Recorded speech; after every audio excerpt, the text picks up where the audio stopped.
রানার বল মানে চোখেই দেখে না। পাকিস্তান হারছে একমাত্র রানার কাছে।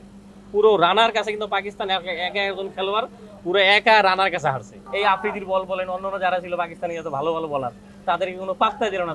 গলা কম ফাটাইছি প্রস্তুতি নিতে আসলাম যে ইফতারের পরে গলাটা ফাটাবো বেশি। তা ইফতারের পরে আর ওই সুযোগ দেয় নাই। হ্যাঁ, ইফতারি করছি ভাই, আমি কিছু খেজুর নিয়ে গেছিলাম, সবাইকে দিয়ে একটা দিলাম। তা ইফতারের আগে খেলা শেষ হয়ে গেলো। দুর্দান্ত ভাই, মনে হচ্ছে যে এই শাহিন শাহ আফ্রিদির বোলিং মানে তানজিদ তামিম যেভাবে ছেলে খেলা খেললো, যেভাবে 6-4 গুলো মারলো, মানে অসাধারণ অসাধারণ, এখনো চোখে ভাসে। যেখানে ওরা মানে রানার বল মানে চোখেই দেখে না, ভয়ে মনে হচ্ছে উইকেট দিয়ে আসে। আর সেখানে এই আফ্রিদির বল বলেন, অন্যান্য যারা ছিল পাকিস্তানি এত ভালো ভালো বলার, তাদেরকে কোনো পাত্তা দিল না। 6-4 মাইরে একবারে মানে তাদেরকে কোনো মনে হচ্ছে, মনে হয় পাকিস্তান খেলতেছিল। গলা কম ফাটাইছি প্রস্তুতি নিতে আসলাম যে ইফতারের পরে গলাটা ফাটাবো বেশি। তা ইফতারের পরে আর ওই সুযোগ দেয় নাই, তার আগেই খেলা শেষ করে ফেলাইছে। দুর্দান্ত ছিল। আর 140-50 দিন পরে বাংলাদেশ খেললো ওডিআই ম্যাচ। আর আমরা অনেকদিন পরেই খেললাম ধরতে গেলে। শোয়েব আখতার তো শোয়েব আখতারই ভাই, শোয়েব আখতারের সাথে আসলে একটা বলার এক রকম। তবে রায়দানা পাকিস্তানের কন্ডিশনে যেভাবে খেলছে, এটা ছিল যে ও পাকিস্তানের সাথে ভালো খেলে, হয়তোবা সেই কারণে হয়তোবা নিছে। দুর্দান্ত খেললো। এমনকি আপনার মুলতান সুলতানে আমরা খেলা দেখি নাই ওখানে, টেস্টে যে বাংলাদেশ 2টা টেস্ট জিতছে রায়দানার বোলিংয়ে।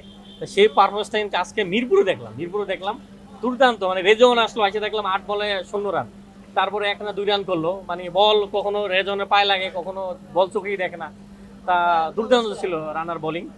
আমার মনে হয় যে যা দেখতেছি 3-0 হয়তো আমরা জিততে পারি। সেটা তো ভাই আর আমি জানি না ভাই, পিএসএল এ কটা ম্যাচ খেলো। তো আমার মনে হয় যে এইগুলো তারা তো অবশ্যই অবজার্ভ করবে। পাকিস্তানে যেই দলে পিএসএল এ খেলবো অবশ্যই তাকে সব ম্যাচই খেলাইবো। কারণ একটা না, মানে 1 নাম্বার উইকেট থেকে শুরু করে 5টা একবারে রানাই নিল। মানে আমি মনে করবো যে পাকিস্তান হারছে একমাত্র রানার কাছে।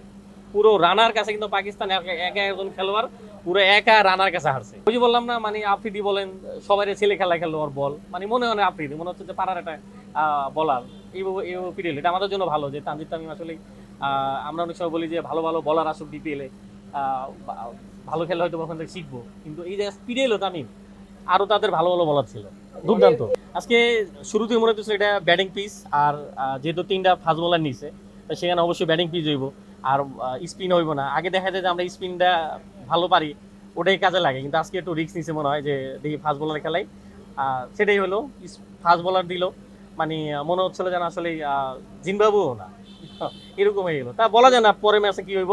ভাই একটা ম্যাচ খেললো, এরকম কয়টা ম্যাচ খেললো 300 যদি জিতি, আর এই সেম উইকেট যদি থাকে, বাউন্স উইকেট থাকে, রানা যে বল, গতি, আমার মনে হয় যে এরকম উইকেট দিলে জিতলে আমার মনে হয় যে ভালো।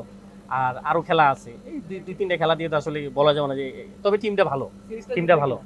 সিরিজ তো একটা জিতছে ভাই, অবশ্যই আমার মনে হয় যে অবস্থা থেকে হয়তো 300 জিততে পারি, হয়তো 2-1 হইতে পারে, তবে সিরিজ জিতবে ইনশাল্লাহ।